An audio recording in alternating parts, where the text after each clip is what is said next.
make sure you notice that we have eye protection in here. We have a whole bunch here, and some of them are intended to fit over existing glasses if that's your case, or pick a pair that fits you. And everybody's been issued a pair anyway that they have hopefully written their name down on. But there's plenty here. There's no excuse to not have eye protection. There are also scrunchies for long hair, to tie back long hair. Or I guess if you were wearing the Jerry Seinfeld puffy shirt, you would want to use the hair ties to pin that puffy shirt back because you don't want loose clothing either. We have hearing protection here, the earmuff variety, and somewhere in here is a bin full of disposable ear plugs that you're welcome to take with you if you like. We have several aprons here now. I bought a whole bunch, and they can be worn over clothing for dirty stuff. And I have dust masks here for any time that you feel you're making enough dust to need that. Up top here are spares in the dust mask category. And what's up here? I'm not sure what this is. This might be irrelevant. Let's see. Gloves. And yes, these are all gloves. And these are paper sleeves that go over your arms if you're doing anything with paint or goop and you don't want that to be on your arm or on your clothes. You can put on the gloves and then put on the sleeves up to here. And with an apron, you're pretty well covered. Okay, activated after you complete this training, and you should be able to hit this with your phone or with your ID and have it let you right in, right? So come on in. We have this end is sort of the power equipment end. This end over here is workbenches, and where tools are, hand tools especially, are stored. Equipment and materials for a specific lecture are stored in here in labeled bins. We have a great assortment of extras and things up top if you can't find it down at eye level. Okay. Again, welcome to the shop. The big rule here, there's several rules, and I'll repeat the ones that are really important several times. First, no loose clothing. So this is probably not considered loose, but if I had a scarf around my neck, that would be loose. And we don't want that because it tends to get in your way. You can't see what you're doing, and it's very possible it's going to get stuck in a machine, and then it'll drag you into the machine. It's a grisly kind of thing to think about, but that happens far more often than you'd like to think. Footwear, no open-toed shoes or flip-flops. This time of year, that's probably not a danger, but as the summer approaches and it gets warmer, people are very tempted to wear flip-flops. Do not wear them in class. If you feel like wearing them all day, that's great, but bring your regular closed-toed shoes with you when you want to use this shop. Or actually, any shop on campus is going to have a very similar set of safety regulations, okay? Hair, I mentioned that we have hair ties in there. All long hair must be tied up or tied behind you so that it won't fall into what you're working on. Emergency contact numbers, you might have heard the number 911. That's not what you want to call when you're inside an MIT building. You want to call MIT Emergency Services, and that is posted right up here on the door. It's 617-253-1212. And this is building 4-013, okay? That's the room we're in here. If you call up MIT emergency, that's police and medical. For anything that's required for police and medical, call the one number, tell them where you are with that, and they'll be here instantly. As a sort of comparison, if you were to call 911, it would take them quite a while to figure out where the hell is 4-013. They don't know. It's all street addresses, and the street here is 2 buildings away. So call that number. I put it in my phone under emergency so that I don't have to guess, okay? Never work alone in the shop. That's one of the other really big safety rules, okay? If you can coordinate a work buddy that's also in a class of yours, that's great. But it's not required that your work buddy even be an MIT member. I don't think. I think you can invite your mom or your brother to come in and sit right there outside the door while you're working inside the shop. That's enough. It can be your roommate. It can be somebody else who is already in IDM, or it can be somebody who's not. You know, it doesn't matter. Just have somebody sitting there so that you're not alone. That's a really big deal. And there are no excuses for not doing that. And the consequences for working alone are, let's not delve on it too much, but they're pretty dire. If you are in here and you injure yourself, there's nobody around, you can't call for help, and a very preventable, easily treatable situation can become much more serious given time and your lack of help. Okay. So the term PPE means personal protective equipment, and I've shown you where all that stuff is outside. When you're in the shop here, it's a good idea if nobody's working on anything, if you're the only one in the shop, I'd put on glasses just because you should get used to wearing glasses in the shop. When there's more than one person in here, if you think, well, I'm not doing anything that needs eye protection, just remember you're not protecting yourself against what you're doing, but the other person across the room might send fragments of something horrible towards you with one of these machines, or if they're hammering. So you're in a shop where danger happens, and you have to wear eye protection in here. What else? Okay, so we have also hearing protection, as I said, which is out on the door, but sometimes there's some in here. When you're using a machine that's loud, if it's loud to you, put on hearing protection. Hearing protection is, it can do a couple things. It can do one thing immediately, and that can reduce your stress level when you're using a machine. If you're scared of this and it's frighteningly loud, you're going to be scared, even more scared. If you put on the hearing protection, it immediately takes the noise element out of it, which can be significant in some of these machines. And then you can focus on doing the work. What it's doing for you long term is it's saving your hearing from degrading every time you use a machine. Hearing, my understanding is that when you're born, you have 100% hearing. And every time you sort of break a threshold and start damaging your hearing, you've removed permanently part of your hearing capability. Many people who know me have to ask me things several times. That's because when I was your age, I was not using hearing protection because nobody thought of it, or it wasn't available, or why are you doing that? Well, now we know. Just wear the hearing protection and you'll get to hear. When you're old and gray like me, you'll still be able to hear people. Okay, that's important. So we have a wide selection of tools up on the tool board, and we have them up and visible this way rather than in a toolbox, because the toolbox that we had was got to be a bit messy because nobody knew what anything was called, and they had to go through every drawer to find something that looked like what they might need, and then it never went back in the right drawer. So this way, you know where it lives on the wall.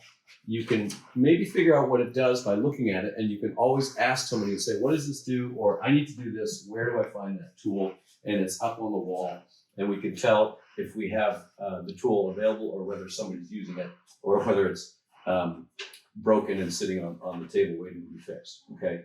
Speaking of which, if something breaks, tell us as soon as you know it's broken, because we can fix it. If we don't know that it's broken, we can't fix it. We expect certain things to break because they're being operated by people who are not expert on those machines. So breakage is not something that we're going to get mad about, but not telling us about it is not a good thing. We want to know immediately whether something's broken, so we can fix it immediately, so somebody, perhaps yourself, can continue using it. Blade that is actually a steel band that goes top to bottom. It's a single piece steel band, okay? And it has teeth on one side. And again, I have unplugged this so that I can come over and touch the blade without fear of losing fingers. The blade, where the blade is exposed on the table where you do your cutting, the blade is pushing down. That actually helps to keep the wood or plastic anchored onto the machine bed as you cut through. And all the chips are, most of the chips anyway, go down the bottom and out a dust collection port. We have a big dust collector, which I'll get to in a little bit, and it attaches to each of the machines that are likely to make dust with these. And this is how you shut the gate, and this is how you open the gate. If all the gates are open at once, that's fine. If a gate is shut and you want to use the machine, make sure you've opened the gate. Okay, this one has a lamp, but the lamp only works when it's plugged in. So when this blade breaks or becomes dull, that doesn't cut right, or if this machine makes any noises that don't sound right, that didn't sound that way when you got your training, ask somebody and we'll fix it. Using a machine that appears to be broken is not a good thing to do, okay? So this machine is good for cutting straight lines and cutting curved lines. It'll do both. It's for cutting wood or plastic. It is not for cutting metal. It's not, this particular machine is not designed for that. There are other machines that look like this that will cut metal. This is not one of them. So we have a no metal sticker here. Please don't cut metal on this. What's the worst that'll happen? It'll dull the blade in seconds and then nobody can use it until we change the blade. Sort of on the worst end, it can heat up the blade and it can break it. You don't want that to happen. Okay. When a blade breaks on a bandsaw, it makes a loud bang, but it's not super dangerous because it immediately loses its ability to keep turning because it doesn't have the tension on the blades, on the wheels that spin it. So if it breaks right here, it will just stop running after it makes noise. Okay. So there are several different kinds, several different thicknesses of blades. We have, here's two examples. This is very similar to what is in the blade right now. That's a 5mm, 1/4-inch blade. Okay, and this one is more like 1/2 inch or maybe 12 or 13 millimeters. Okay, they have roughly the same number of teeth for a given length of the blade, right? So that means that these are pitched almost the same. They're the same, roughly the same blade pitch, right? If you want to cut very thin material, which a lot of times happens here, you use blades that have a lot of teeth in an amount of distance because you want to have at least 3 teeth on the material at all times. If you're cutting very thin material, let's say 5mm material, you want to have at least 3 teeth on that material as the blade goes by. It prevents the blade trying to take too much off at once and making things unsafe and unstable. If you're cutting through really thick stuff and speed is important, then you get a blade with very widely spaced, much larger teeth. If you need that, let us know. We're currently not set up for doing great big pieces of wood through here, like something the size of a log. But for just about anything that you need to cut on here, the blade that's in there should work fine. If you want to cut tighter corners, you'll use a narrower blade. If you want to cut more straight lines, then you can put in, if you need to change blades anyway, you can put in the wider blade. Okay, and these blades live up here. And at some point, if any of you want to learn how to change the blade, you can ask me and I'll show you how to do that. We're just not going to do it right now for time reasons.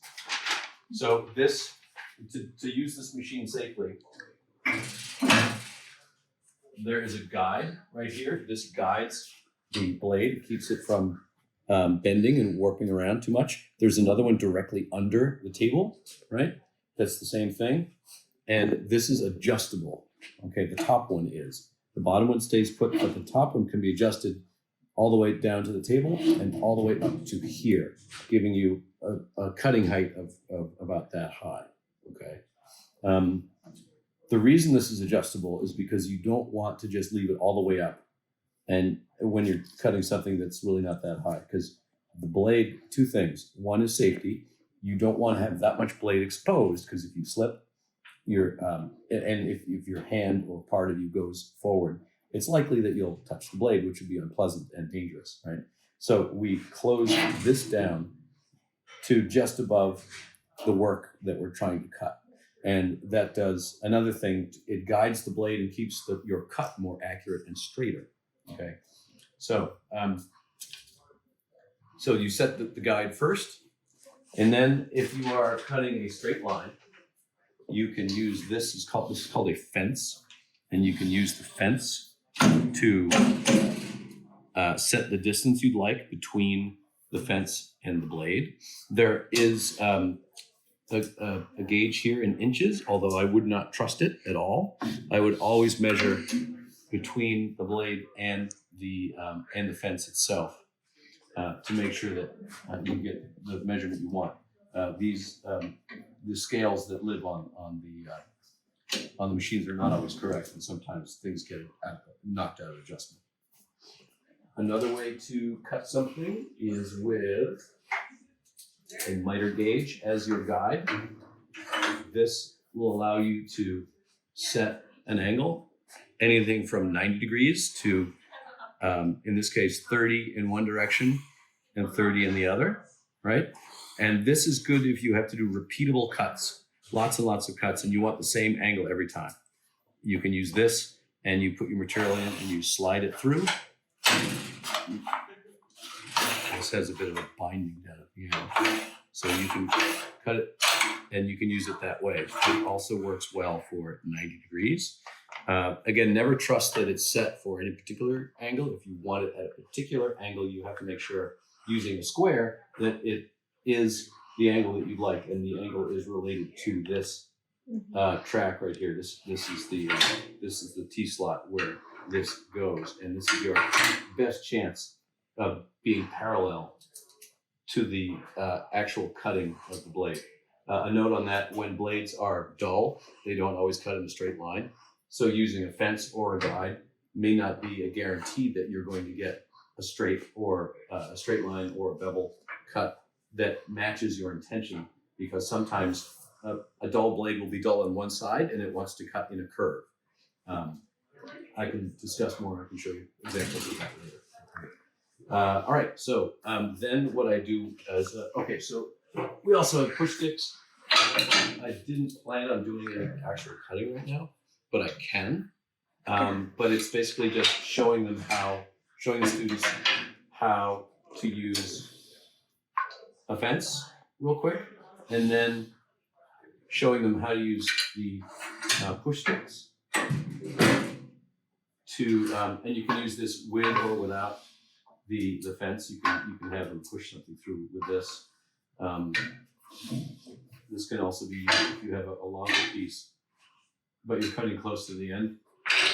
You can use the push stick to keep your fingers away from the blade. And this right here is set wrong. I would want to come down farther, right? You can come down at least that far, and then I can describe how to do that to them. This is, then we all right, I'm going to demonstrate the use of the bandsaw. The first thing I'm going to do is take care of the dust that we know it's going to make. So the blast gate has been pulled out. I'm going over to the dust collector. I'm turning it on, and it's going to make a bit of noise, so I'm going to have to yell from now on. Good, running.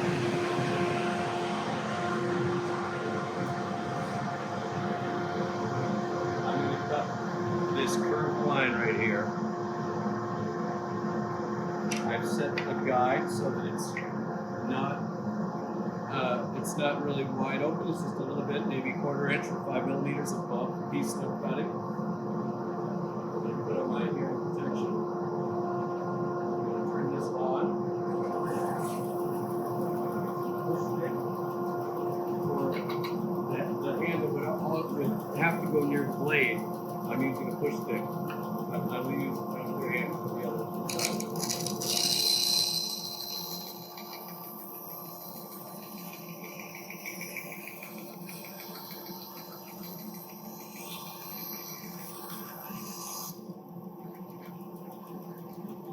Touch anything, I'm turning the stock off.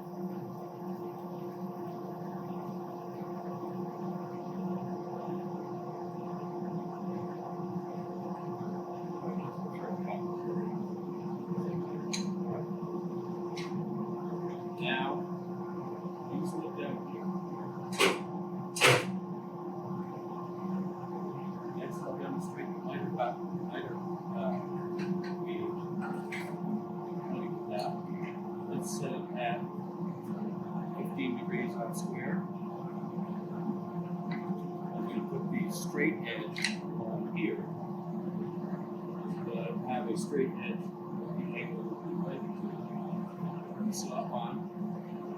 Go here and show them. The saw is right here, the saw on-off switch is right here. I have to press it really hard to turn it on, and then press it hard to turn it off as well. So back on. Then I'll use this wire.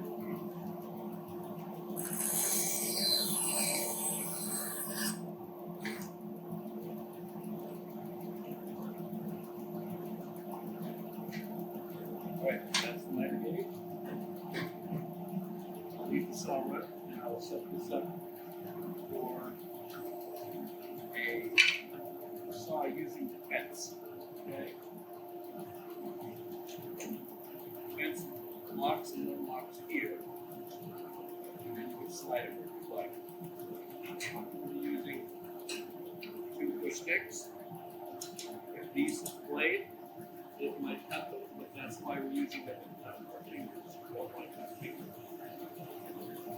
One stick holds the wood against the fence, the other stick pulls the wood forward gently, always letting the saw do the work. If you push too hard, things will not be happy.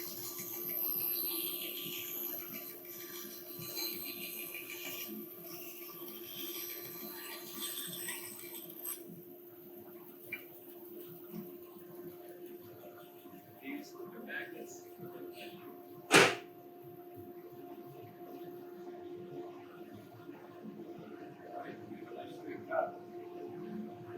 Right.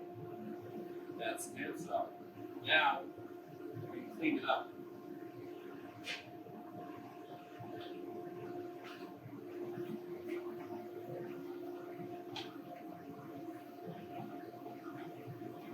Always leave it better than you found it.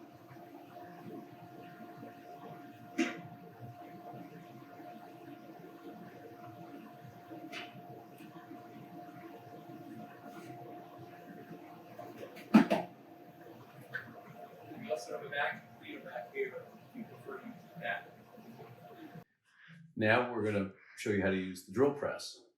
The drill press is a tool where a cutting tool goes into this, what's called a chuck, and this spins, and you hold the work in a vise like this, and it will, the rotating tool will put a hole into either all the way through or part of the way through the work that you are drilling.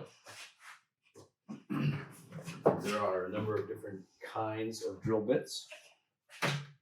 This is something that you'll see everywhere. This is called a twist drill, and this is intended to cut metal, but it will also cut plastic and wood quite nicely.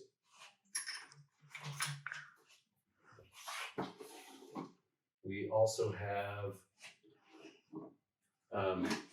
this type of drill bit. This is called a Forstner bit. This is a monster. We have lots of them that are normal sizes. This is intended to cut wood. It will also cut plastic a little bit, but not so much. It's not meant for cutting metal. Okay. This, because you can see it has a flat bottom to it like this, it actually puts a flat bottom in the hole that you make, provided that you allow for the pilot, the little point at the end in the middle there. You can have a nice flat hole that just has that tiny little divot in the middle. Okay. And the cutting part of this drill bit is right here and along the outside. This is very good for making holes and lots of sawdust. It's very good at making holes in your wood piece. I'm going to demonstrate a smaller Forstner bit. Same principle, just looks slightly different because it's not quite as big. So I'm going to start by putting the Forstner bit into the chuck. There are 3 jaws inside the chuck that come down when you spin this, and they clamp onto the drill bit that you're putting in. When you spin this clockwise facing the top, it opens up those jaws so that you can get a drill bit in there. Okay, so this drill bit has a shank portion right here where you are in. This is where you're supposed to chuck it into this. You want to make sure that you don't have the jaws of the chuck onto the bit itself.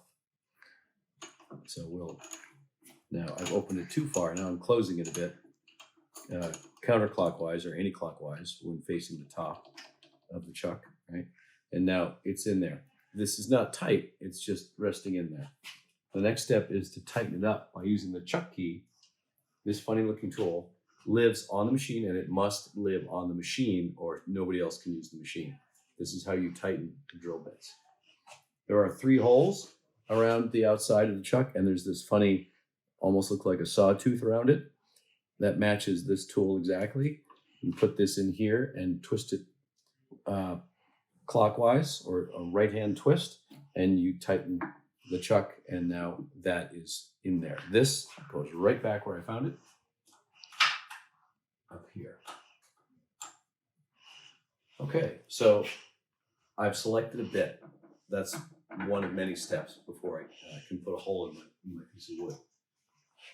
This drill press has a digital readout showing what speed it's going to spin, or what speed it's currently spinning.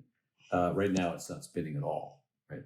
So we need to tell this what speed to turn it for this particular type of bit. This is I think it's 3/4 inch, or that's about 19 millimeters, maybe 20 millimeters, right? So I'm going to look at this handy chart and see that 3/4 of an inch, or about 19 millimeters, hey, it was a good guess, 19 millimeters is right there, right? So we're missing another part of the equation here before we can get our speed. We're missing the material. I'm going to put a hole in this. This is standard sort of household lumber.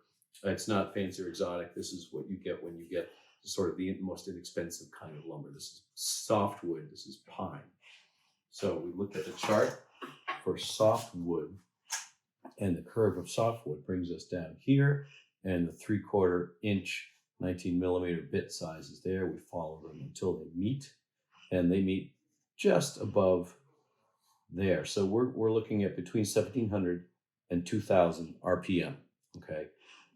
It doesn't need to be exact.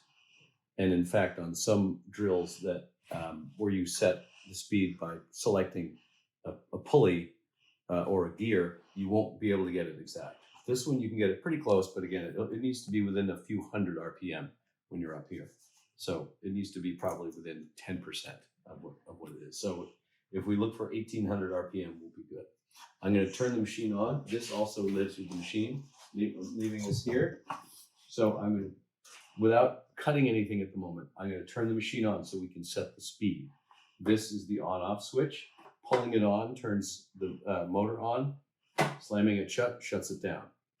The speed is adjusted with this crank right here, but you only turn this crank when the motor is turning, because it needs the motor to be turning in order to change speeds without breaking the mechanism. So this gets pulled out. We'll see what we have for speed already, about 960. So I'm going to increase this until it's about 1800. It takes a little while between the adjustment and the readout. All right, we're nearing 12.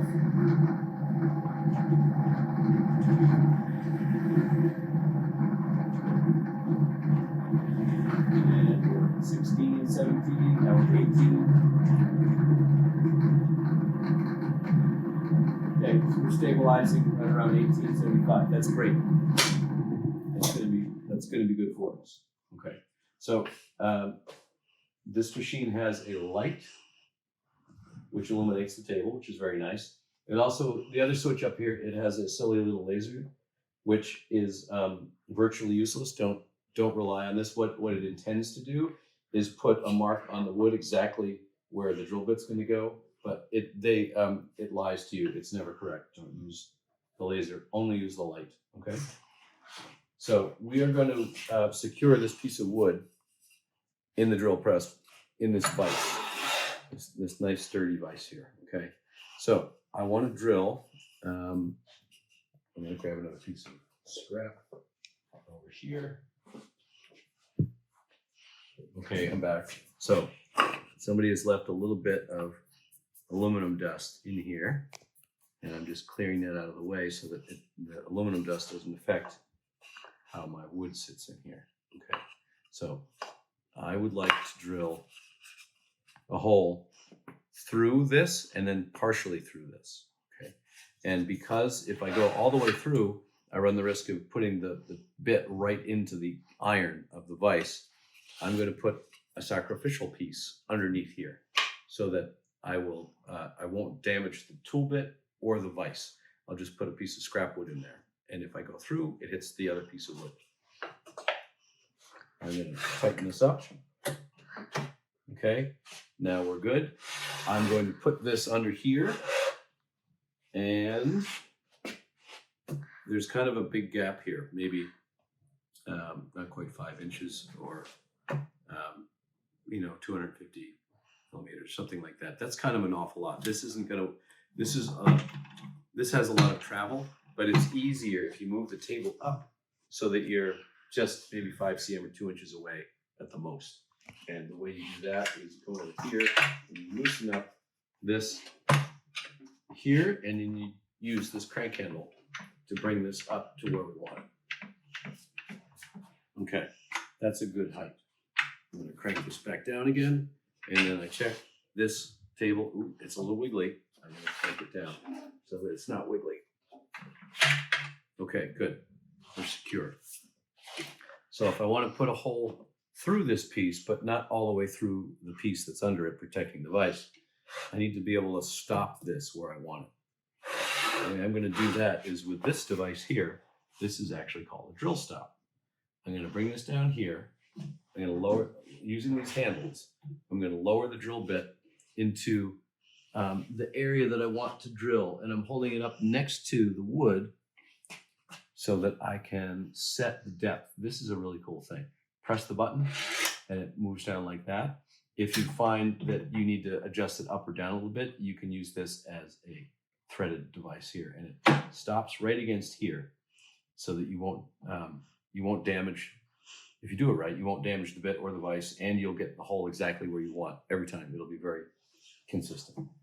So I'm moving this over here, and I'm going to pull this out, and I'm going to drill a hole, and then I'm going to reset.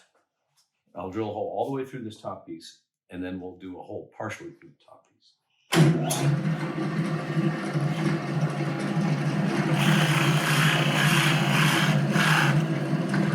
Please note that I'm not just blasting all the way through as hard as I can. I'm going through slowly, and this is called peck drilling, where I drill a little bit, and then I bring the bit up and drill a little bit more and continue.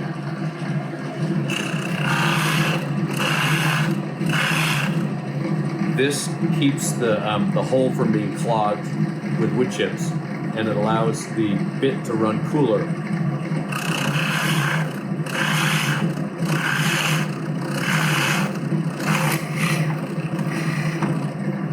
Okay, I hit my stop, so I knew I was done with the hole, so I came up, and I'm going to bring this over to the trash. So I've got a nice clean hole, okay, and the back is fairly clean too because I was drilling it against a piece of wood, and not just into air. If I went right through here, through the wood and then into air, it tends to bust out the backside instead of drilling through the backside. Okay, so and this is the sacrificial piece that I had on there, and it got a little bit of a hole too, but it prevented the bottom of the hole from being torn out. It's a pretty clean looking hole.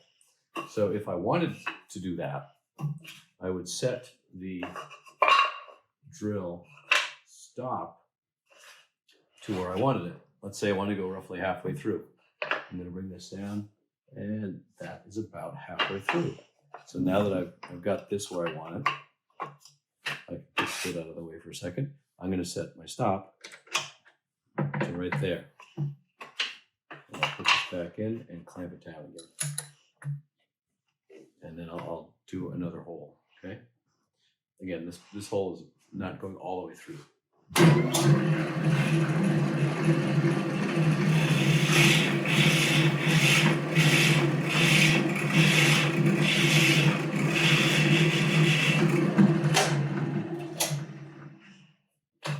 Okay, now the fun part cleaning up. If you're going to cut metal, the speeds will be much slower typically. This machine will cut wood, plastic, or metal. And if you have any concerns or questions about how to do that and what drill bit to use, reach out to the teaching staff, okay? The ones that look like this are not for anything but wood. Okay, the more standard looking twist drill that I showed you before, these are fine for metal. These are designed for metal, okay? And they do a fair job in plastic and wood. They also have a wide variety of sizes, which is a good thing. So the first thing I'm going to do to clean up, if I'm not going to use this drill bit again, I'm going to take the drill bit out. I'm holding onto the drill bit, even though it's a little bit warm, so that when it finally is loose, it won't just drop down and dull itself by smashing into the cast iron base. So this all looks good. I'm going to put this back where I found it. And now I'm going to put this most important thing back where it lives. Okay, now I've got a mess here. So I'm going to go back and get the dustpan again. Take care of this.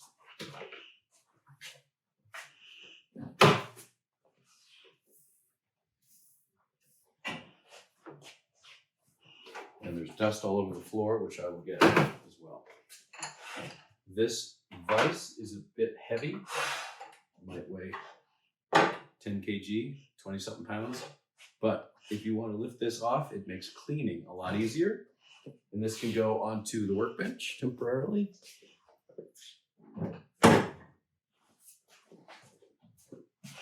And then it makes it easier to clean.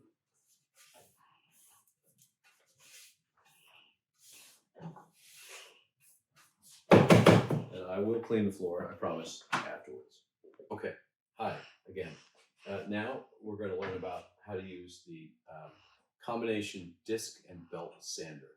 This has two surfaces with abrasive paper on there that can be, you can select what grit you want for whatever your desired results are. These spin with electric power, right? So that they are going to remove material from wood or plastic. Okay, this machine is not for metal. There are sanders on campus that will do metal, but this one will not. What happens is the sparks from the metal go into the wooden to the wooden sawdust, and we have fire problems. So no metal on this. Okay. To sand these can remove material, especially from a soft wood like this. These machines can remove material rather quickly. So we want to be careful to keep our fingers away from it, right? We've got our glasses on. I'm going to put hearing protection on later, right? If you're making clouds of dust, I encourage you to get a dust mask from outside and wear that.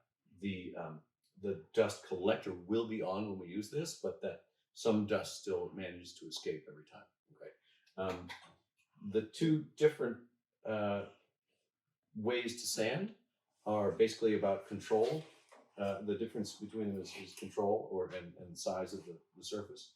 This is a disc. It spins counterclockwise when the motor is on. And what you'll experience is that in the middle, it doesn't take material off very quickly at all. And towards the outside, it takes material off rather quickly. And as you would guess, in the middle, it's all a gray zone from one to the other. This allows you some control over how fast you're sanding something.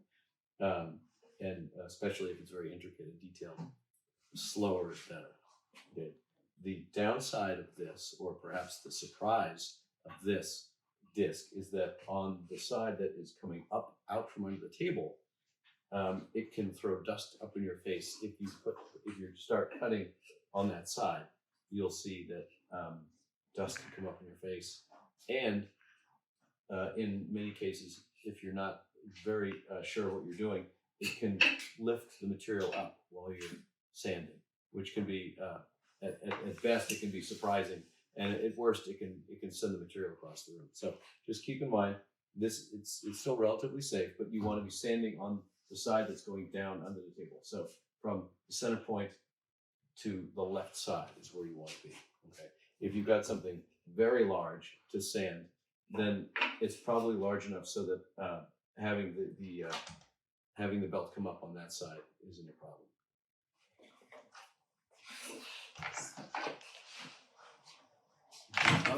The other way to sand is with a belt.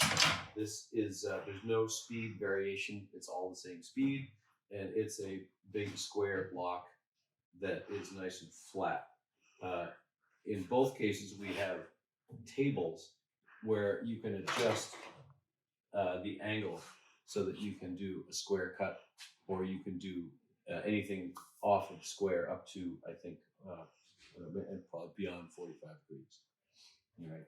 I'm going to demonstrate how this table here is adjustable. This upper table at the moment is missing. There's a broken bolt, so I have it fixed in one position. So I'll show you this table adjustment. As with all machines, never assume they're square. If you really need this to be square, make sure it is square before you trust your valuable material to it. You can use a piece of scrap from our wood pile here and sand something and then measure it with a square to see how close it is to square, and if that matches your needs, then you're good to go. Otherwise, we'll square up the machine. Okay. So on either side of this table are these wheels, and what you do is loosen up the wheels. And if you want to come get a shot of this over here, there's this thing. It's loose, so I can lift the table now. This little keeper allows me to roll that out of the way, drop the table down to get a very open angle, right? But it also allows me to bring it right back and put it right back where it was to get a consistent square table. Okay, so now it's square. And I tighten these down, and we don't have issues. Okay, so what I'm going to demonstrate to you is sanding just a bit of a slight curve like this, because this is something that would be very hard to do to get it nice and clean on a saw. So you'd have to bring whatever you cut on the saw over here to finish it up. You can shape on these, on both of these surfaces, meaning you can change the shape of the wood. You can flatten the wood if it's not a shape you like. You can very quickly sand it to make it so that it's closer to being, let's say, paintable. Okay, you can do all these things. So I will demonstrate on this side, then I will demonstrate up here on the belt side, and I'll do the same thing on both. I'll put just a real quick curve on here like that, just some sort of random curve, and I'll show you how I can match that. Okay. When I'm going through the demo on the disc side, you'll see me over here. Then I'm going to shift it over here, and I'm going to show you what happens if you jam it in and it's coming up. It's going to jump a little bit to show you what that's like. Okay. Probably you'll also see sawdust coming from my face. And the reason I'm doing sort of a dry walkthrough on this is because once I turn this on, it's a little loud, and you might not hear what I'm talking about. I'm going to turn the machine on now, turn on the dust collector, and turn on this. The gate is open, okay? And so most of this dust will wind up in this dust collector behind me, okay?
Clean up on this is Similar to any other machine, we get the dustpan and brush, and we clear off the tables of any sawdust, clean up around any of the flat surfaces, and as always, the floor is probably likely to need cleaning, and we do the floors last. If you know you're going to be sweeping the whole floor, you can sweep everything off of all the machines, get it onto the floor, and then sweep it all up. We have a vacuum cleaner over here that's also handy for cleaning up machines, if it's very fine dust or if the dust is in places where you can't get it with the broom.